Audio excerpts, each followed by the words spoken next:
Hi, today we are looking at issue 17 of The Avengers, written by Jed MacKay and drawn by Valerio Schiti. Full spoilers ahead, so you're forewarned. And on that note, you are here already. Yep. On to the review. The Avengers are reeling from the aftermath of Blood Hunt. Most of the time, such issues are not collected with the events, but I think it is important that they are, especially for Blood Hunt. The event felt incomplete, and an assessment like the Avengers did here in this issue will round things off slightly better. For that matter, Doctor Strange issue 18 also does a good job of rounding things off from the fall of Blood Hunt. Um, yep, I think Carol's survivor guilt and feeling that she and the Avengers did not do enough is understandable. If you are that powerful but still losers, I mean, the Avengers did lose against Vane. They did not defeat him. Bree, Miles, and Doctor Doom did. Agree. But back to this issue, it is a lovely scene between Tony and Carol, harkening back to the drinking problem Carol had during Bluesky's run. There is no accusation here, and it's just two friends discussing about guilt and addiction. And just as lovely, if not more so, are the scenes with Sam and Aurora. Before we discuss that, what is Aurora doing in Atlanta? The reference to winning a war on an alien planet bringing terrible losses, that seems to refer to Jean in the original Dark Phoenix saga. I do not think Aurora will refer to Araco as an alien planet. I kind of agree. I also agree that with a lot of what is being said here, especially regarding Avengers and the mutants in general. I mean, the other heroes usually do not help mutants until it is too late, or in some cases, actively goes against the mutants. The reason for inviting Storm to join Avengers to have a mutant voice is sound.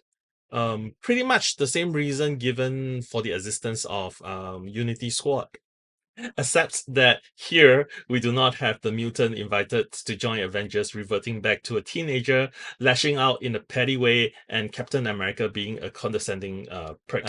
Yet, I do have more faith in McKay on this front compared to Remender.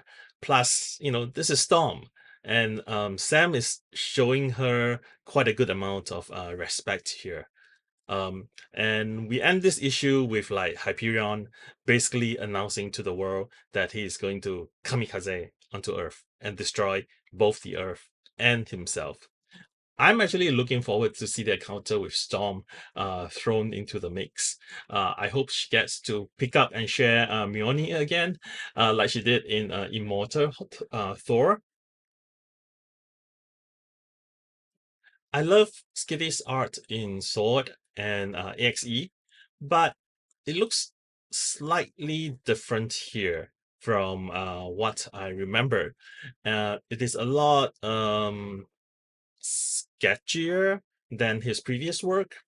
Yeah, I think the weight of the lines looks different, as if these pages were not truly inked and the pencils are just used as is. Though, I mean, Skitty work digitally, so there might not be a true separation between pencils and inks. I'm not entirely sure, but I agree that it looks slightly different. I mean, it wasn't until the storm scenes that the art really shines like I expected it to.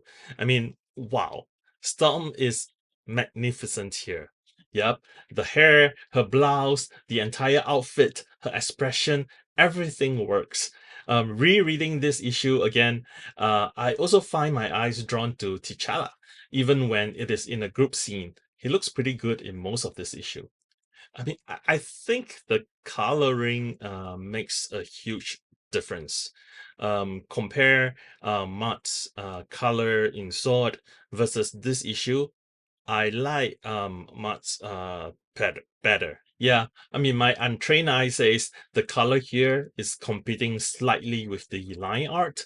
I feel like there might be a lot more shading than needed, especially when the line work already convey the same information. The colors also feels a little less rich here. But given that we are reading the comics digitally, there might be a bit of a calibration issue with the digital version we have.